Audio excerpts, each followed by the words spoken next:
Bueno, en primer lugar agradezco a Sofofa la invitación a participar en este workshop que encuentro bastante interesante. Y en primer lugar quisiera decir de que yo soy de los que cree de que los estudiantes han puesto las preguntas correctas, o sea, han puesto las preguntas sustantivas, las preguntas de fondo. Puede que discrepe con las respuestas que dan, y ustedes van a ver en qué. Sin embargo, yo creo que no hay que descalificarlas diciendo que es un grupito de estudiantes anarquistas o marxistas que se han volado con el tema.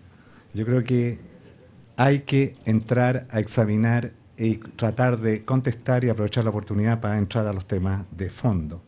Me voy a situar en los 10 minutos y voy a tratar de hablar sobre financiamiento universitario y creo que es importante partir con la evidencia empírica al respecto para situar el contexto de por dónde pueden venir las soluciones.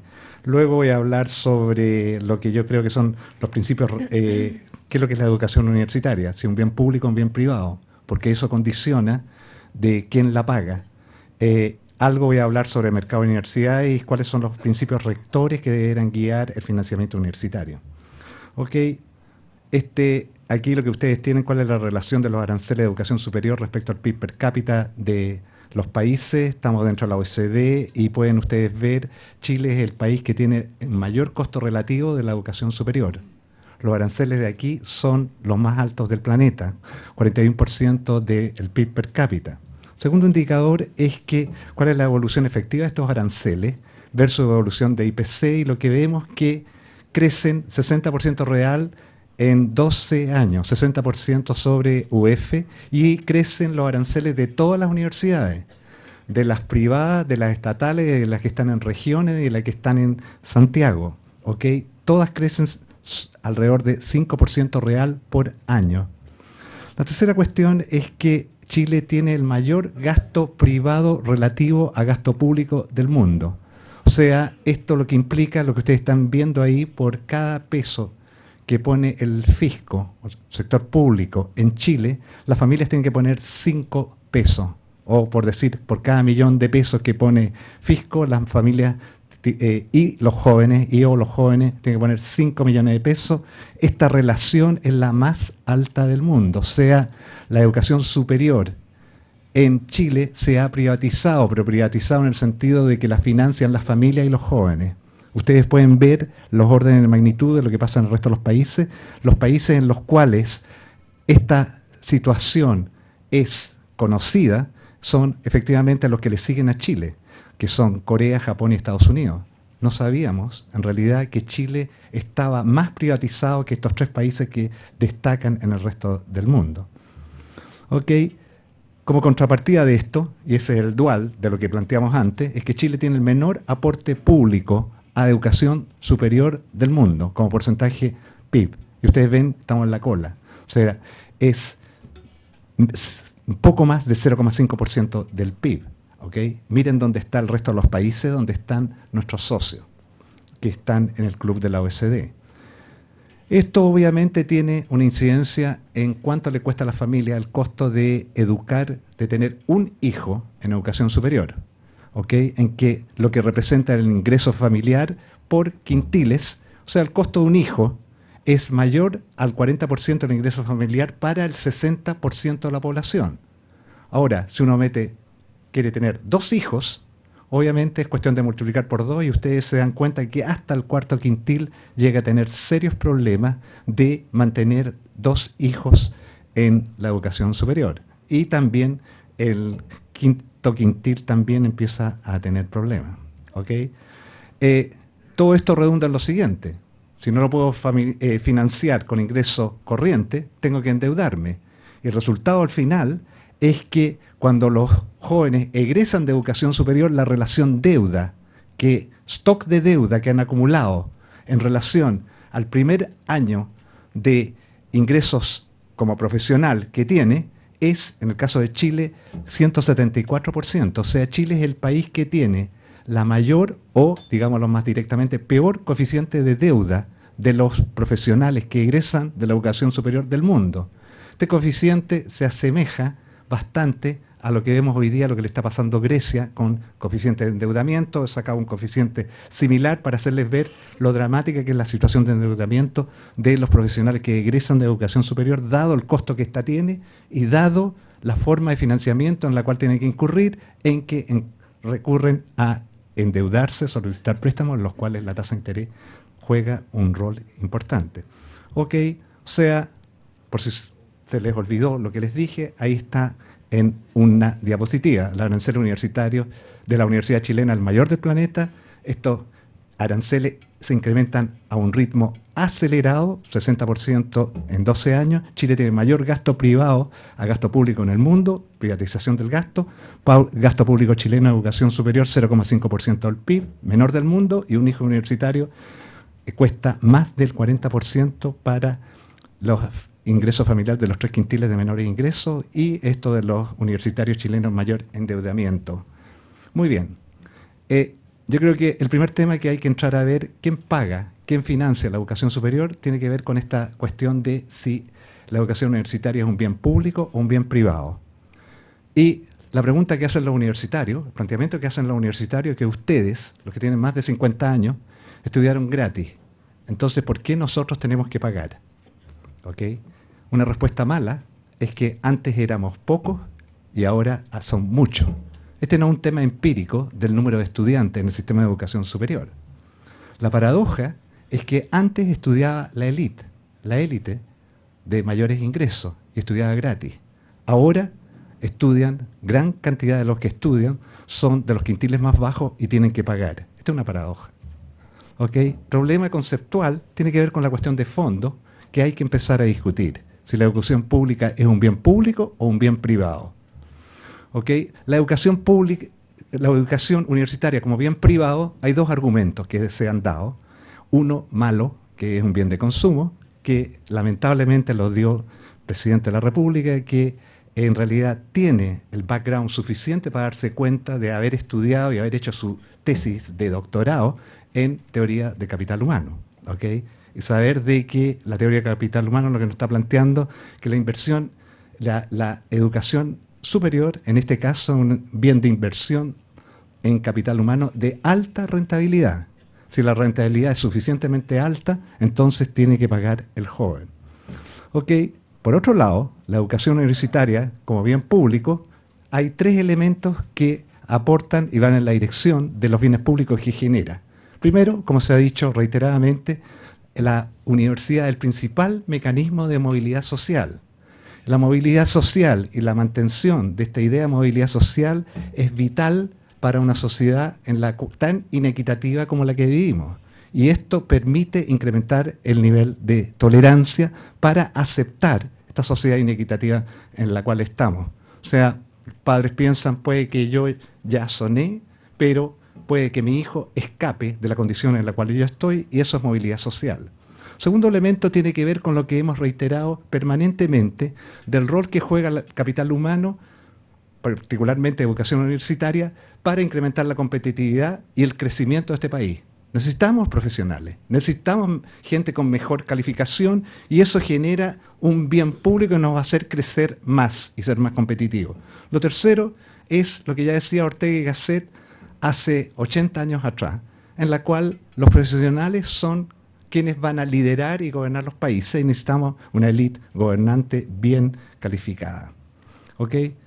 Entonces, todos estos 3 puntos apuntan que si hay beneficios públicos, debiera pagar el Estado. O sea, ¿cuál es la solución ecléctica de este debate? Es que la educación es un bien mixto, público y privado. Pero importa la composición. O sea, sí, qué porcentaje de bien público y qué porcentaje de bien privado. Y la verdad, seamos francos, no hay una respuesta técnica. Entonces, cuando no hay respuesta técnica, ¿cómo se resuelve esto? Entonces, esto hay que ver, o sea, distintas preferencias de la sociedad implican distintas mezclas entre público y privado, cuánto aporta el Estado estoy hablando siempre de docencia de educación superior, docencia universitaria, no estoy hablando de investigación. ¿Ok? ¿Y cuál es la solución cuando vivimos en un mundo globalizado? La solución es que hay que usar benchmark que da el mundo globalizado. Chile está en el club de la OECD Y entonces lo que tenemos que hacer cuando somos socios de un club, imitar a los otros miembros del club. ¿Y qué es lo que implica esto? De que el aporte del Estado a la educación universitaria, solo la parte docente, porque la parte de investigación que genera bienes públicos tiene que ser financiada por el Estado, solo en la parte docente debe alcanzar un 1% del PIB. ¿Ok? Eso dice que queda uno, pero dejémoslo en 3. Ok. Principios rectores de financiamiento universitario. Gracias. Ok, el hecho que esto que acabo de plantear, educación universitaria, sea un bien mixto, privado o público, implica que hay que incrementar el aporte público a la educación universitaria al 1% del PIB.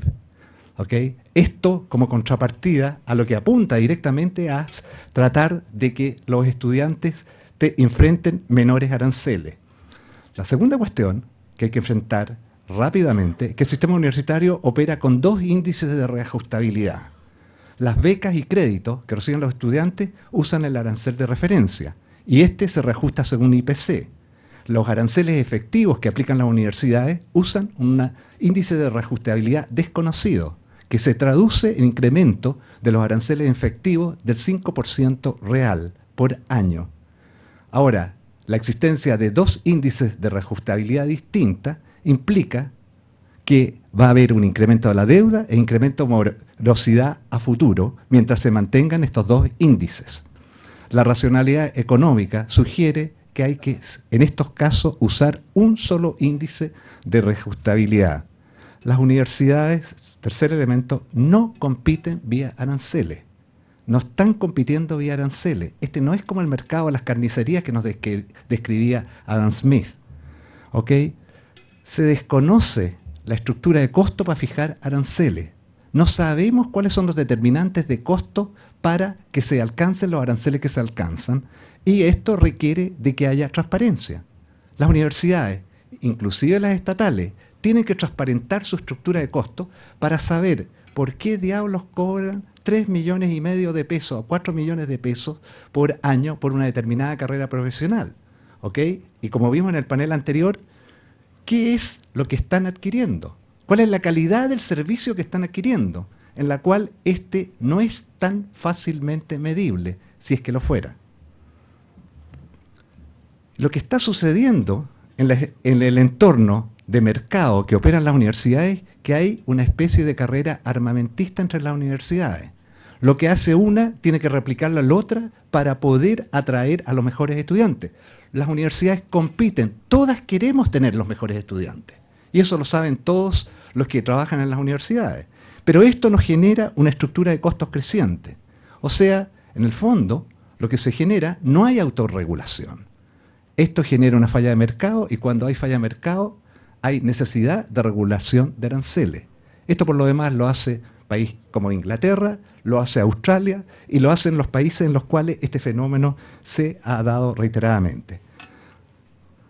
Otro principio rector que no está en el debate y que los estudiantes extrañamente no lo ponen, que es el cobro de los aranceles a los universitarios.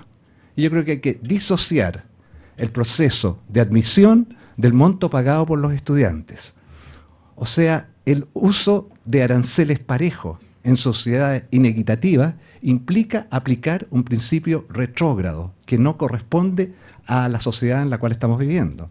Hay que usar aranceles diferenciados según capacidad de pago, por lo demás que lo hacen la mayoría de las universidades norteamericanas, entre ellas la Universidad de Harvard, a la cual postulan entre 50 y 100 postulantes por cada vacante que ofrece. No es problema que tenga un exceso de oferta de vacantes, sino que eso es como selecciona. Primero selecciona a los más capaces, a los más talentosos, y después ve cuánto pueden pagar. Y el criterio de cuánto pagan según capacidad de pago, y se usan a veces, y sugiero, aquí se pueden usar los aranceles pagados en educación media como un patrón de referencia. Ok, quiero terminar diciendo de que falta un debate de fondo. Y el debate de fondo tiene que ver, y los estudiantes lo han puesto implícitamente sobre la mesa, y que tiene que ver con el tema de fondo que queremos discutir aquí, financiamiento universitario. Y las cuestiones que ellos están planteando, ¿qué tipo de universidad queremos? ¿Qué tipo de sistema universitario queremos? El sistema universitario que tenemos hoy día es de lo más complejo que existe, en el sentido de lo más enredado. Tenemos universidades estatales, tenemos universidades privadas, que hoy día vemos que se autocalifican como tradicionales, tenemos universidades privadas con fines de lucro, universidades privadas sin fines de lucro. La cuestión de fondo es, ok, ¿está el sistema de universidades que queremos? ¿Está el sistema universitario que queremos? O sea, ¿cuál es la diferencia entre los tres sistemas o los 4 tipos de universidades que he identificado? ¿Y a qué apuntan? ¿Qué diferencia interesa? ¿Las diferencias de calidad? Y aquí quiero hacer una cuestión que hemos definido un tipo de institución que hemos creado, IP, los institutos profesionales, puede que algunos de ustedes sean directores de institutos profesionales, y yo no entiendo cuál es el rol de los institutos profesionales. Si tenemos profesionales por un lado con las universidades y tenemos CFT, carreras técnicas por el otro lado, ¿qué son los IP? Si tenemos 60 universidades, de las cuales las 60 universidades no van a hacer investigación todas, no tienen la capacidad para hacer investigación, no tienen el tamaño mínimo de staff para hacer investigación, y si uno mira a Estados Unidos, que tiene 4.000 universidades, solo el 2% hace investigación, 80 universidades. Aquí, si el 10% de las universidades de las 60 hicieran investigación, tenemos 6 que efectivamente tienen la capacidad para hacerlo. El resto no tienen. Yo creo que no tienen que tener el complejo de ser universidades docentes. Hay que valorar la docencia en educación superior, porque el grueso de los jóvenes, del millón de jóvenes que están en educación superior, excluyendo a los técnicos, el grueso de los profesionales se va a desempeñar como profesional, no en el mundo de la investigación. O sea, privilegiemos la docencia, docencia de calidad. Ok, muchas gracias. Gracias, Pachi. Luis Larraín, ingeniero comercial, licenciado en Economía de la Universidad Católica, director ejecutivo de Libertad y Desarrollo, Centro de Estudios de Políticas Públicas y columnista además del Mercurio, el Diario Financiero y Revista Capital. Ha sido gerente general de empresas, subdirector de Libertad y Desarrollo antes también, director de la Escuela de Economía y Administración de la Universidad Nacional Andrés Bello, ministro director de la Oficina de Planificación Nacional y superintendente de Seguridad Social. Es profesor universitario en cátedras de Economía, Introducción a la Economía, Introducción a la Microeconomía, Comercio Internacional, Políticas Económicas en distintas universidades. Don Luis. Muchas gracias, Connie. Bueno, quiero agradecer primero a la SOFOFA por la oportunidad de referirse a este tema. Creo que efectivamente la masividad del movimiento estudiantil no nos debe dejar dudas respecto a que estamos frente a algunos problemas y que legítimamente se están demandando algunas cosas. Pero también es cierto de que en los planteamientos y en la discusión hay mucha consigna. Hay mucha consigna. Y yo comentando este tema en mi casa, quiero decirles que un hijo mío que es ingeniero, o sea, estudiante de ingeniería comercial en la Universidad Católica, me dijo, papá, me da un poco de vergüenza, pero después de la movilización de los pingüinos en el año 2006, yo tengo carnet escolar y por lo tanto pago en la micro menos que lo que paga la mayoría de la gente. Y me da un poco de vergüenza. Y la verdad es que yo no lo sabía. O sea, yo estoy recibiendo un subsidio del Estado y no tenía idea que lo estaba recibiendo. Eso da una idea de la importancia que tiene para mí ese monto. Entonces, cuando hay consignas como gratuidad, creo que es importante referirse a ellas. Ahora, mi problema es que yo quiero hablar sobre todo de educación escolar más que de educación superior. Claro, Patricio Meller tiene cosas muy interesantes que decir sobre educación superior. Entonces, yo me voy a limitar a los puntos en que discrepo de Patricio, porque hay otros en que estoy de acuerdo, digamos. Yo creo que, y después quiero hablar un poco de educación escolar. Esto de que la educación superior chilena es de las más caras del mundo, yo tengo una diferencia metodológica importante con lo que hace Patricio. Creo que este indicador que le estoy mostrando acá, que es el gasto por alumno total, y después dentro de eso hay que hacer la descomposición y efectivamente la proporción que es gasto financiado privadamente, es como el 85% de Chile, es bastante alto, pero esto es más o menos, creo yo, el indicador más importante para ver cuál es el gasto que se está haciendo en Chile respecto a otros países de la OECD.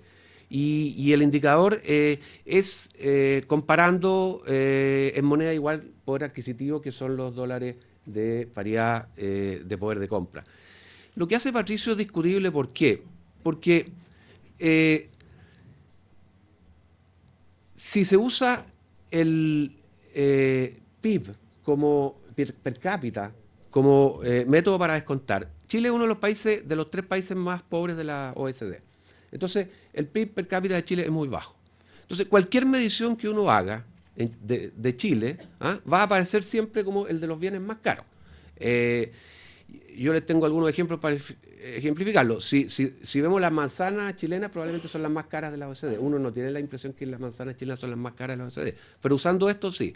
Los autos chinos, uno tiene la impresión que los autos chinos son baratos, pero resulta que si uno usa este indicador de Patricio, los autos chinos van a ser los más caros de la OECD, porque China tiene el ingreso per cápita de los más bajos de la OECD.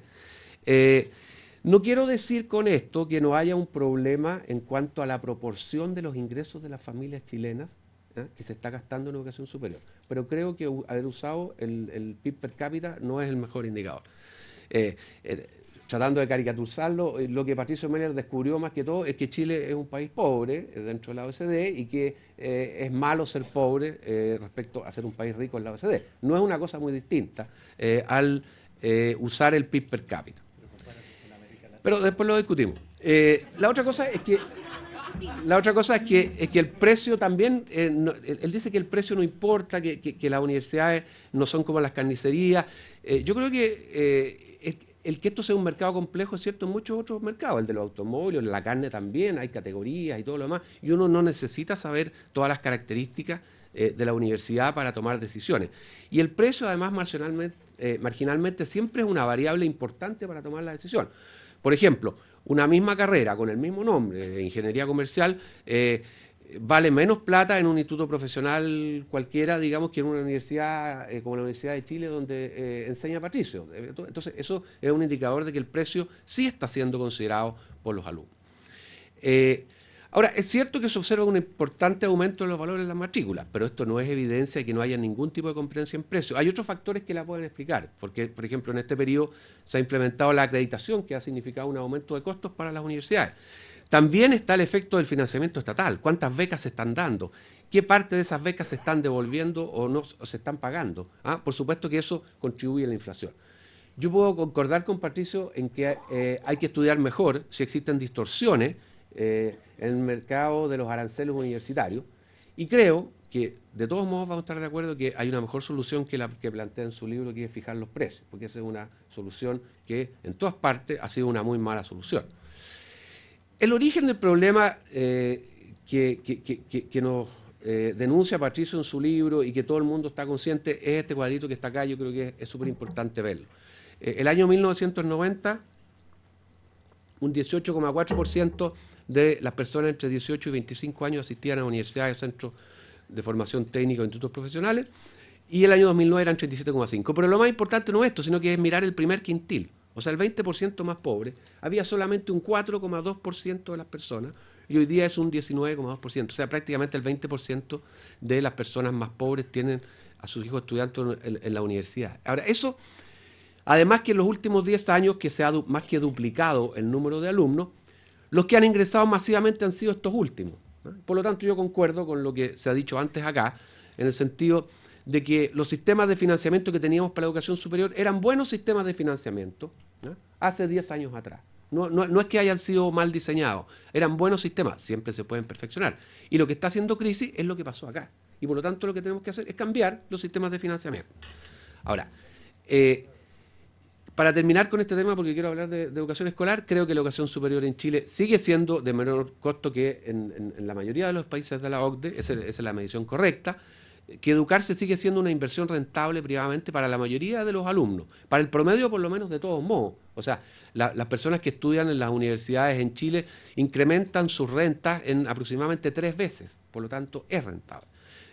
Pero obviamente que hay alumnos que están pagando un porcentaje demasiado alto de sus ingresos. Y lo relevante acá no los ingresos actuales de la familia, sino que sus ingresos como egresados, ya que tenemos la posibilidad del crédito. Y hay también, y eso no es el tema de este panel, pero es muy importante, quienes no reciben una educación de calidad por este alto precio que están pagando, y eso es un elemento fundamental que hay que tratar de resolver y de mejorar. ¿Cuáles son las soluciones para el tema del financiamiento? Claramente, becas y crédito. Creo que uno puede discutir qué porcentaje de la población debiera tener beca absoluta, qué porcentaje debiera tener beca más crédito, etcétera, pero creo que por ahí va la solución.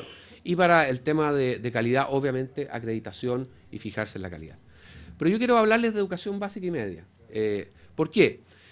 Porque se han planteado cosas que a mí me parecen realmente descabelladas. O sea, se ha planteado, por ejemplo, terminar con los colegios particulares subvencionados con fines de lucro, que es donde estudia la mayoría de los niños de Chile. Se ha planteado terminar con el financiamiento compartido, que es la legítima forma como familias chilenas de clase media hacen un aporte para tratar de mejorar la calidad de la educación que están recibiendo. Esto, de partida, nos haría retroceder más de un siglo en términos de la libertad de enseñanza, porque en Chile la educación privada tiene esa antigüedad. Y el gran argumento que se usa acá es la segregación. La segregación, y el otro es el deterioro de la educación pública. Pero la segregación es un nombre feo para lo que en otras partes se llama segmentación. La segmentación que reconoce que hay personas que tienen distintos niveles de ingresos y a los cuales se les ofrecen distintas calidades. Esto, que a alguien le pudiera parecer, cuando se habla de garantizar en la Constitución una educación de calidad, yo no creo en eso. Yo no creo en eso. Yo creo que las constituciones no son los que nos ayudan a mejorar la calidad. Hay un error cuando uno atribuye la segregación a la existencia de colegios particulares subvencionados y a la existencia de financiamiento compartido. Porque Chile ya era un país segregado mucho antes que existiera, por ejemplo, el financiamiento compartido.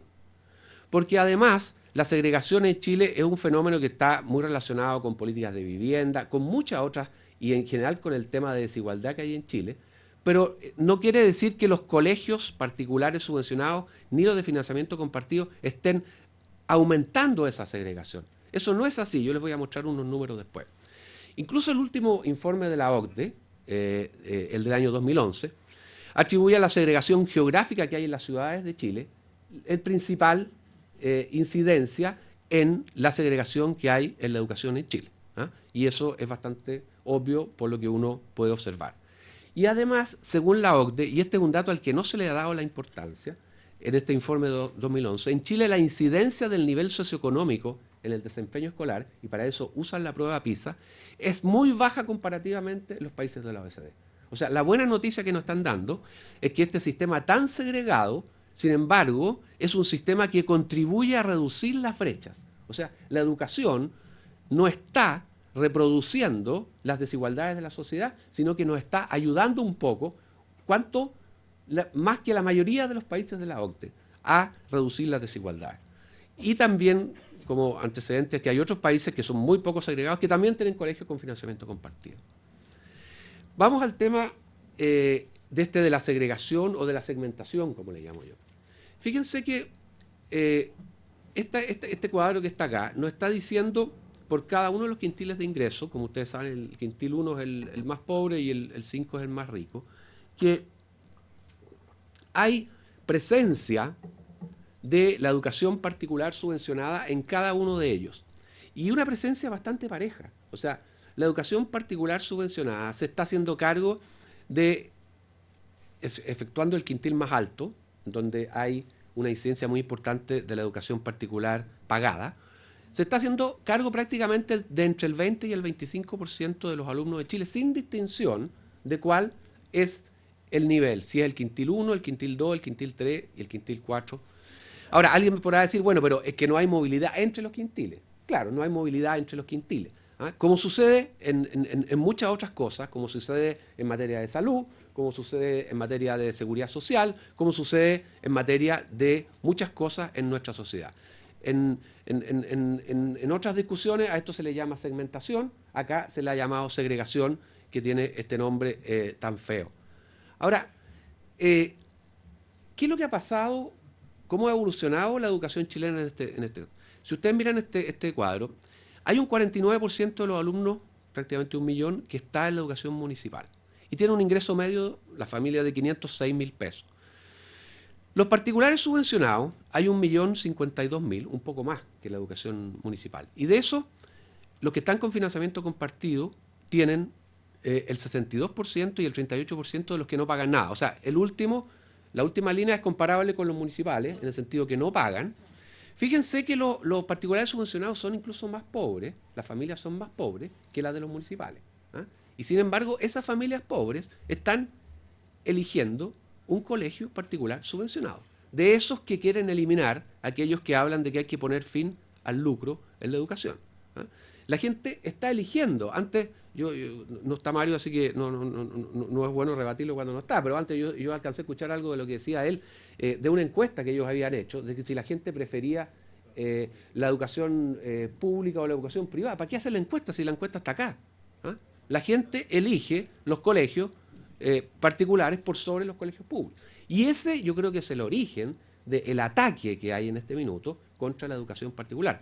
El terror esto de que la educación pública se vaya deteriorando. Pero yo creo que la mejor forma de mejorar la educación pública no es tratando de matar la educación privada, que es lo que hacen estos planteamientos.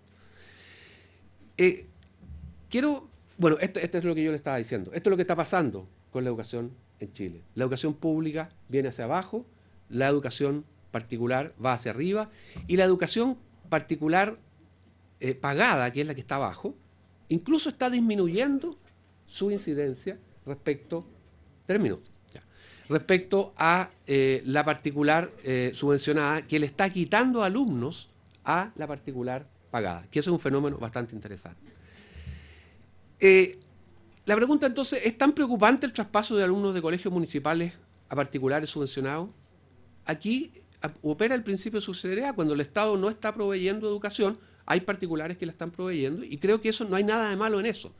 Este argumento de Hare Krishna que se usa, digamos, yo encuentro que no tiene ningún sustento. O sea, si yo viviera en Iquique y hay 14 colegios Hare Krishna, que me parece una cosa absolutamente desproporcionada, pero lo que yo haría sería poner un colegio no Hare Krishna, porque supongo que habrá algunos que no quieren que sus hijos se rapen y anden de naranja, digamos, todo el día, digamos. O sea, es un ejemplo absolutamente teórico. Es cierto que el Estado tiene que estar presente en lugares apartados en que probablemente no va a haber colegios particulares que se interesen, pero esto de que tiene que haber la educación pública en todas partes y de que, o si no, estamos poco menos que atentando contra la diversidad del país y todo, creo que es un argumento que no tiene sustento.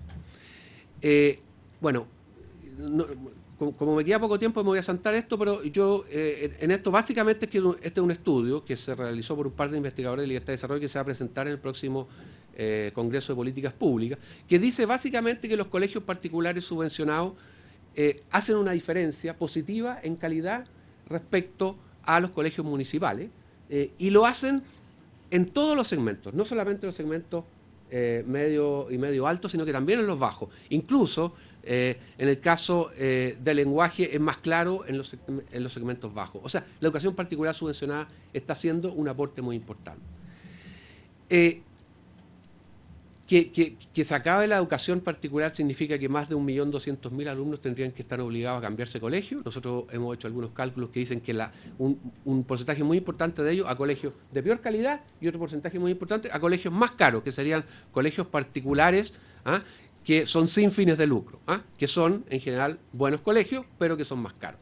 Cerca de 4.000 colegios habría que cerrarlos. Ahora, hay algunos que dicen, no, si no hay que cerrarlo, es cosa que se transformen en sin fines de lucro. Eso es constructivismo puro. A un señor que ha dedicado toda su vida a tener un colegio y que le digan, no señor, desde el día de mañana usted es sin fines de lucro. Eso realmente creo que no tiene ninguna sustancia. Finalmente yo quiero terminar con mostrarles un cuadro que me dice que las propuestas de terminar con la educación particular subvencionada y con el financiamiento compartido, lo que hacen es transformar lo que hoy día llaman segregación, que yo lo llamo segmentación, simplemente en apartheid. Ese sería el efecto. Y miren ustedes este gráfico, este cuadro, que no lo hice yo, sino que lo hizo Claudia Peirano, que es del Centro de Microdatos de la Universidad de Chile, que nos dicen qué es lo que pasa en la educación en Chile. Es bien bueno esto. En los primeros 4 quintiles está la subvención, que son 47.700, la subvención preferencial, que eran los 30.000 pesos, que ahora han sido por una ley aumentado. Este cuadro es anterior.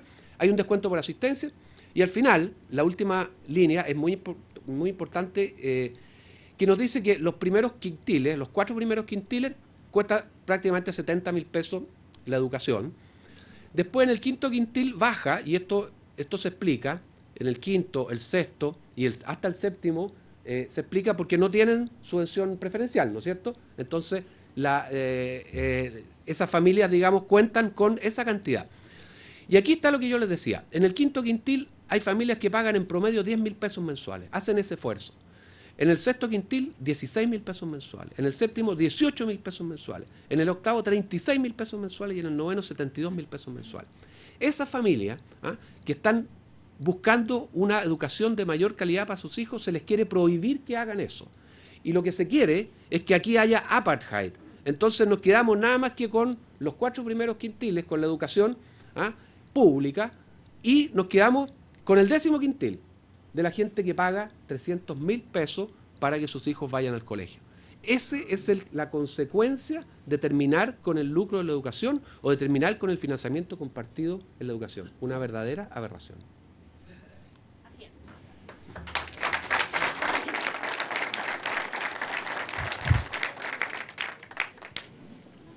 es. No sé si a ustedes les quedó claro, pero como tuvimos la suerte de tener el último panel, yo creo que quedó más o menos instalado que aquí hay diferencias además ideológicas bien profundas y que probablemente están en la raíz de la dificultad que estamos enfrentando como país, ¿o no? Hay algunas, sí. Una que otra.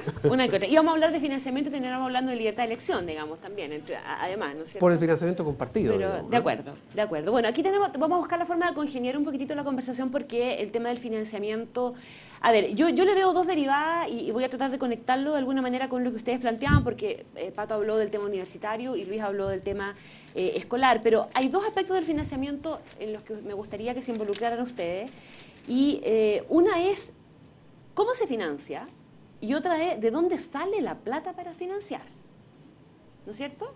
Son dos cosas distintas, pero son dos discusiones que el país está de alguna manera llevando en paralelo. Y en el cómo se financia hay dos preguntas que son súper legítimas hoy día.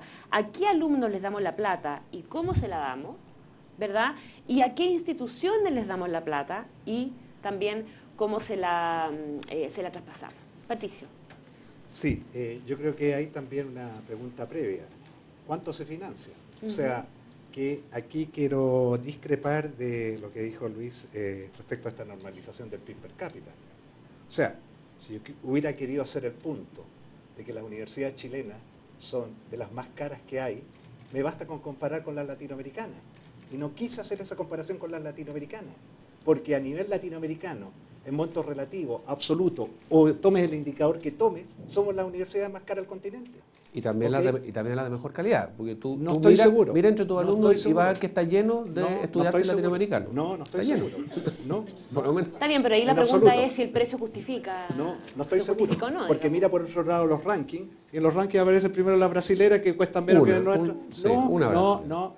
Bueno. Mira un ranking de Webometrics, web, todas las web, como se miran 12.000 universidades, dentro de las 12.000 universidades, en las primeras 500 hay una chilena. Una. ¿Quieres saber cuál es? La Chile. No es Chile, ¿Ok? sí. Hay otro ranking. Oye, hay otro ranking. Ok. Hay otro ranking que está espera, primero la espera, Católica. Eso fue lo que más dolió. Espera. Eso fue lo que más dolió. Espera. O sea, lo que quiero hacer ver de que efectivamente quise tomar y cómo relativizamos. Esto no es como las manzanas. Esto no es como las manzanas y este no es un bien transable que se puede comer al mismo precio en cualquier parte. No es como los notebooks. ¿Ok? Ese es el problema de fondo. Tú estás planteando la cuestión esta ideológica. El problema de fondo que yo estoy planteando con respecto a educación superior. ¿Por qué el problema del mercado? Porque mis amigos, marqueteros, fundamentalistas del mercado, creen que una universidad es igual que un local dentro de un mall, en que el tipo de transacciones que hay es similar a cuando uno va a comprar un par de zapatos.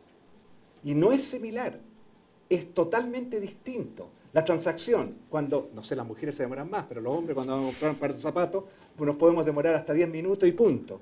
Y ahí se acabó la transacción. En una universidad, el tipo de transacción que hay entre un joven que a los 18 años está escogiendo algo que es central para su vida, la carrera que va a estudiar, tiene una interacción no solo con los profesores, sino con sus compañeros a través de 5 años que lo va formando, lo va definiendo como persona y como profesional. Entonces estamos hablando de algo diametralmente distinto. Y aquí quiero llegar a la pregunta, que tú las estás poniendo bien. ¿Cómo se financia? Y por eso yo planteé el tema. El tema tiene que ver justamente con esto.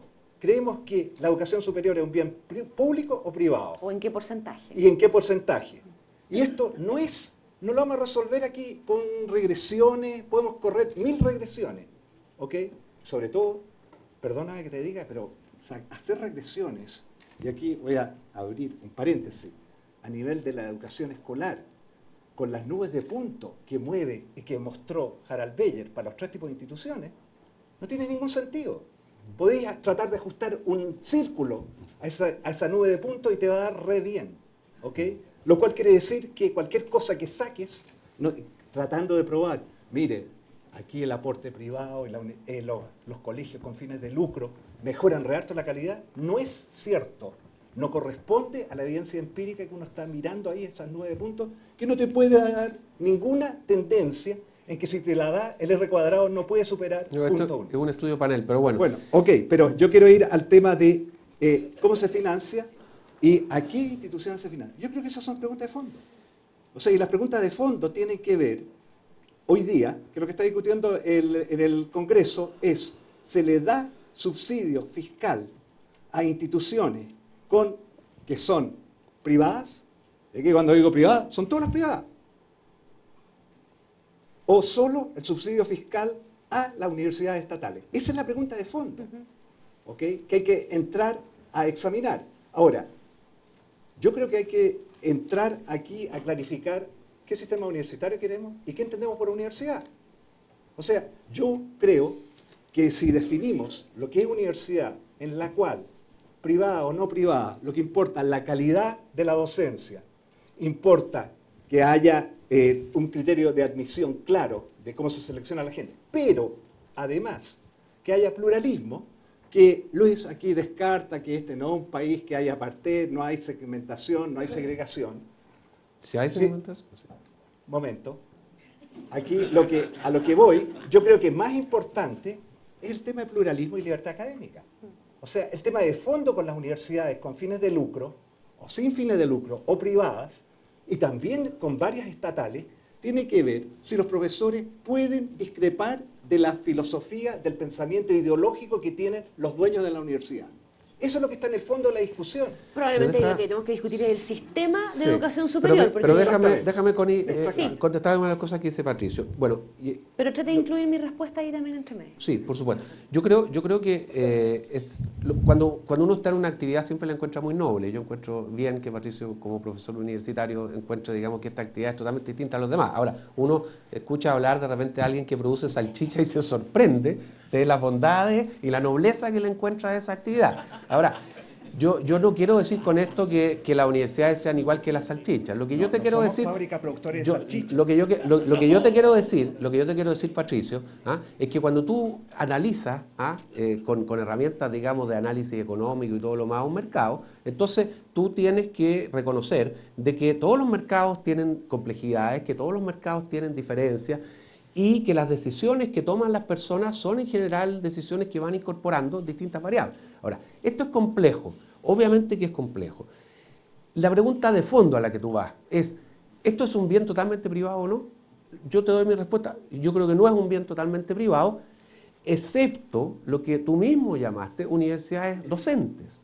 En el caso de universidades que hacen pura docencia y que entregan un producto que el alumno internaliza totalmente sus beneficios, en el sentido que el día de mañana él va a ganar más plata porque tiene esa profesión, eso es prácticamente un bien privado. Pero hay muchas universidades en Chile, entre otras la que estudiaste tú, la que estudié yo y que tú hiciste clases, y muchas otras más, que son universidades que efectivamente tienen un componente bien público. Y ese componente bien público tiene que ver también con los aportes que el Estado le hace a las universidades. Y ahí está el tema de los aportes basales, está el tema de los aportes del Estado para fondos de investigación, que algunos son concursables, y en el caso de los aportes basales yo creo que estamos relativamente de acuerdo en que es un tema que hay que discutirlo como sociedad, sobre todo las que son universidades del propio Estado, porque si no el Estado va a tener universidades si no les da ningún aporte, y segundo que también hay que discutir cuál es el accountability del uso de esos recursos. La transparencia, yo estoy muy de acuerdo con que tiene que haber total transparencia en el uso de los recursos en las universidades públicas y en las universidades privadas. Pero Lucho, ¿Cómo les das cómo repartes la plata? ¿A qué instituciones le damos la plata y a qué alumnos les damos la plata? Bueno, partamos por los alumnos. Yo creo que en este tema de la gratuidad o no gratuidad, yo creo que es súper claro que hay un porcentaje significativo de la población chilena que requiere de una beca, ¿ya? Hay distintas opciones, hemos hablado del 40% en algunos estudios o en algunos foros, otros hablan del 50%, etc. Después viene un segmento que es el que requiere de todos modos un componente de beca y un componente de crédito, ¿no? Y por último están los que pueden financiarse ellos mismos en la universidad. Yo creo que eso es una discusión que, de estos números que te doy yo, el 40%, el 50% para las becas, etcétera. Por ahí está el número, uno lo puede discutir. Y creo que no es tan difícil ponerse de acuerdo en eso. Puede haber más recursos involucrados en un caso o menos en el otro, pero al final creo que nos podemos poner de acuerdo, ¿no? Creo que en eso uno se puede poner de acuerdo. Ahora, respecto a los aportes directos del Estado, yo soy partidario de que se revisen esos montos. Creo que es posible, no he visto el detalle, por ejemplo, de cómo ha evolucionado el aporte estatal directo a cada una de las universidades del CRUCH. Es posible que haya algunas que efectivamente tengan que tener un aporte mayor. Yo eso no lo discuto, desde el momento que acepto que hay parte de la labor universitaria que es un bien público y desde ese punto de vista el Estado la tiene que financiar.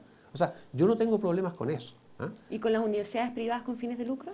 Mira, que no están declaradas, digamos, con las universidades privadas, digamos, como la claro, en términos generales. lo que pasa es que, mira, el tema es bien complejo porque al final, ¿qué es lo que es lucro y qué es lo que no es lucro? Es una definición bastante arbitraria. Pero hagamos cada una definición. Cada una la hace a su gusto, ¿te fijas tú?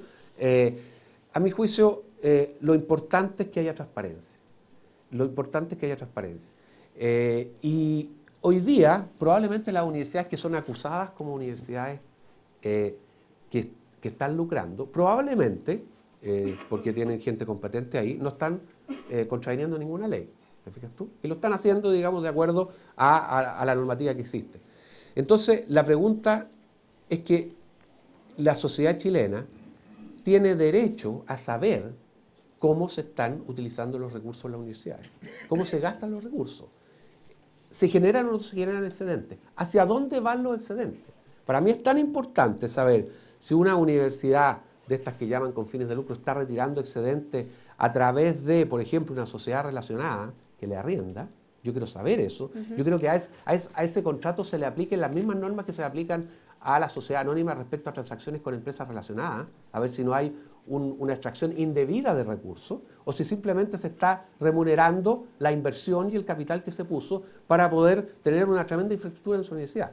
Pero para mí eso es tan importante como saber si en una universidad pública el rector, que no sé si el caso existe o no existe, pero puede existir, está ganando un sueldo desmedido, ¿ah? O tiene un contratado a gente que no es necesario que la universidad tenga, ¿te fijas tú? Eso es transparencia en los recursos. Quiero llevar a Lucho un segundo, a Patricio un segundo el tema de los aranceles, porque Luis recordaba que tu recomendación en el libro es fijar los aranceles. Yo no lo entendí como una regla que es la única solución, digamos, no me parece que sea la solución que tú propones para el tema, pero con el tema de los aranceles ahí Patricio tiene un punto, y es que si bien tú puedes definir, ¿verdad?, gratuidad o becas para un porcentaje y para el resto beca y o crédito, probablemente donde falta también regular es justamente en aquellos segmentos a los que tú le vas a ofrecer un crédito. Porque ¿qué saco con ofrecerle un crédito si al final la tasa es altísima, si le van a cobrar lo que quieran, o sea, en los aranceles hay definitivamente un tema?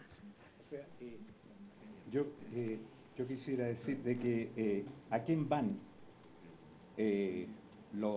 llamemos, el subsidio fiscal o cómo son los componentes.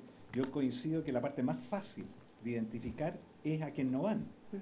O sea, los egresados de colegios particulares pagados ya demostraron capacidad de pago, disposición a pagar y están generalmente en el quinto quintil y obviamente no requieren de financiamiento público para financiar las universidades.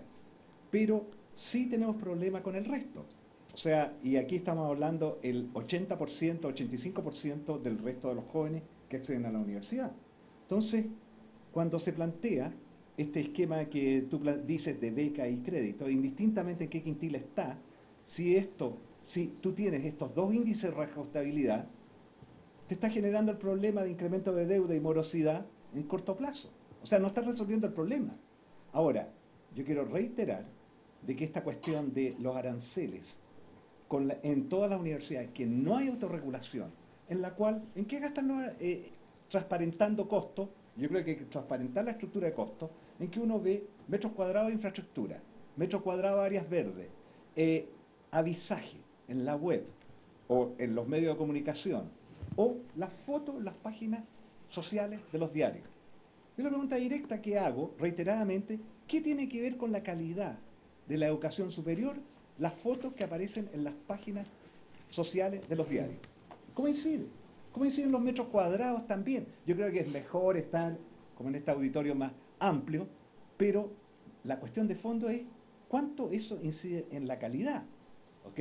Pero la pregunta de fondo, y aquí va a parecer y quiero decirlo bien francamente, yo creo de que efectivamente esta discusión de cuánto es bien público, bien privado, hay componente de bien privado para todos los jóvenes, no solo para los de los quintiles más altos, sino también particularmente para los quintiles más bajos que logran escapar de esa trampa en la cual los mete la educación escolar, que es muy precaria. El que solo se queda con educación escolar va a tener un perfil plano de ingreso a través de toda su vida. El que accede a educación superior escapa de la trampa en la cual lo pone la educación media que tenemos en este país. Entonces, eso lo que quiere decir, de alguna forma, es que efectivamente yo creo, aquí viene otro elemento, ¿dónde se produce la mayor deserción de los estudiantes? En los 2 primeros años. Y los 2 primeros años particularmente lo de los grupos de menores ingresos. Entonces es ahí donde efectivamente debiera haber beca. No solo beca, sino que además tiene que haber un complemento, porque no nos interesa que los estudiantes entren a la universidad, nos interesa que salgan también.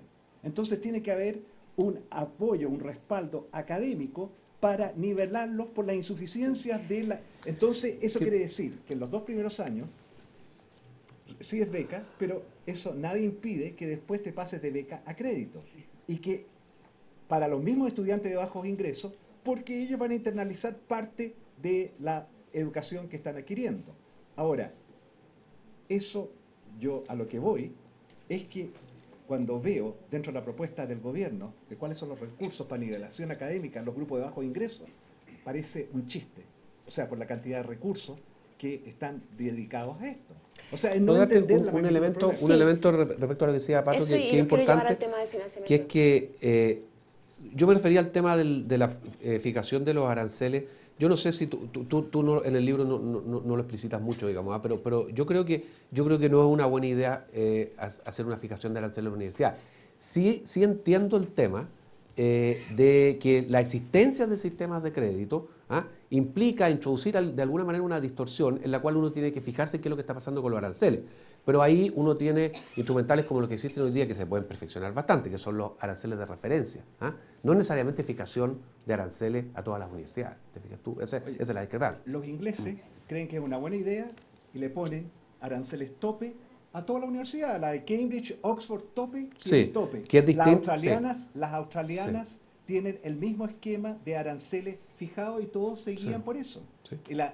Y todos siguen eso. O sea, no, esto de que en realidad no es una buena idea, no es una mala idea, yo lo que miro qué es lo que hacen países que debieron usar como modelo. Yo les planteaba que ya hablamos un poco del a quién se financia y por qué vía, digamos, ¿verdad? Pero también es hoy día tema de debate el de dónde se saca la plata para financiar.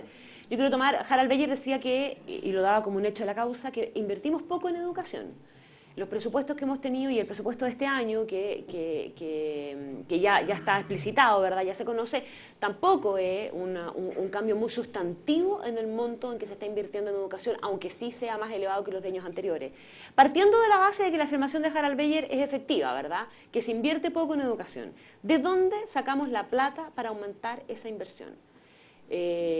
Asumiendo que son gastos permanentes y haciéndonos cargo de la discusión de una reforma tributaria eventualmente hoy día. ¿De dónde se saca la plata para financiar este cambio o esta mayor inversión necesaria?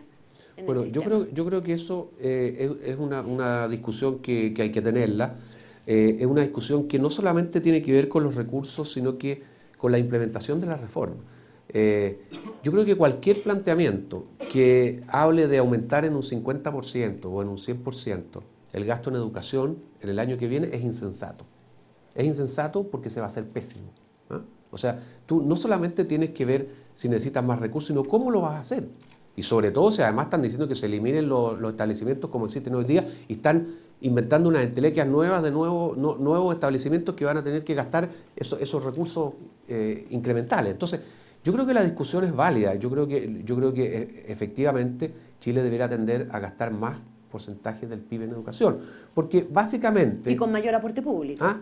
Y con mayor aporte público, porque yo creo que es la principal herramienta para atacar el problema de desigualdad que tenemos, además del empleo. Son las dos herramientas fundamentales. De manera que a mí me parece válida la discusión sobre los recursos.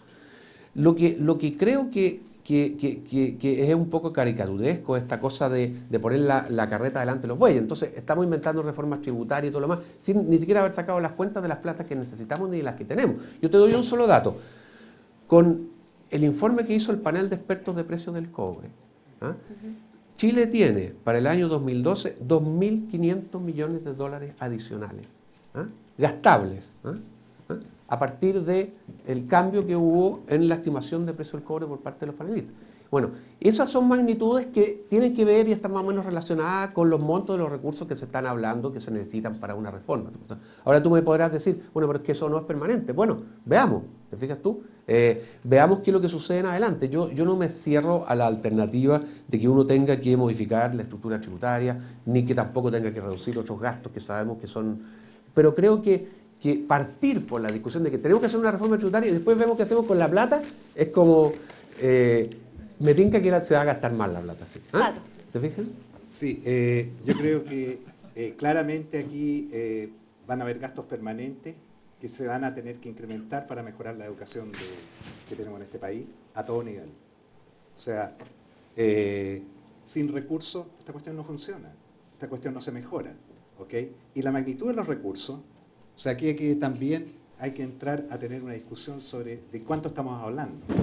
Y si son gastos permanentes, requiere ingresos permanentes. Y los ingresos permanentes implican una reforma tributaria, porque el precio del cobre ojalá esté a $4 la libra por los próximos 100 años. Si supiéramos eso, no tendríamos esta discusión. Y obviamente que esa no va a ser la situación. ¿Ok? Entonces, yo creo de que el tema de que va a ser necesario meter más recursos para mejorar la educación es una cuestión sine qua non. Y eso le trae la reforma tributaria aparejada. Sí coincido totalmente con lo que dice Luis, que hay que entrar a ver cómo se van a usar.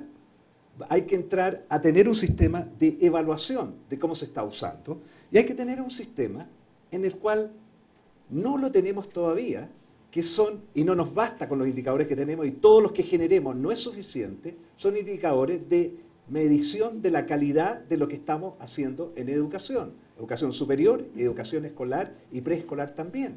O sea, el problema que tenemos, y yo soy de los pesimistas, ojalá se resuelva el problema que tenemos en educación escolar dentro de los próximos 20 años. Yo creo que ni en 20 años, ¿ok? Porque hay que cambiar, y comparo aquí, y perdón la comparación con los países desarrollados, o sea que ese es el benchmark de cómo se enseña allá. O sea, el sistema de educación que tenemos acá, desde preescolar hasta la universidad, y lo veo en la universidad, y nosotros nos recibimos de los peores alumnos, recibimos de la crema de arriba, descremamos, igual que la católica, el tipo de enseñanza que aplicamos, memoria, pura memoria. Memoria desde los 3 años hasta los 23 años. Esa es la base de nuestro sistema educativo. Y mientras funcione sobre memoria, estamos sonados en un mundo en el cual Steve Jobs lo mostró, ¿ok? De que lo que sirve es pensar distinto, la innovación, el cambio, la duda, la reflexión. Y eso, los colegios norteamericanos, y me consta porque tuve mis niños ahí, parten desde pre-kinder, en que le están enseñando a cuestionar el mundo en que viven. Y le están enseñando a hacer las preguntas de fondo, las preguntas relevantes y entender el entorno en el cual viven. Nosotros no hemos partido, no tenemos los profesores para hacer eso, no estamos educando a los profesores para hacer eso, y por eso yo creo, ojalá lo hagamos en 20 años. Les quiero dar las gracias, don Luis Larraín, don Patricio Meller, por haber participado Gracias. en este último bloque del cine.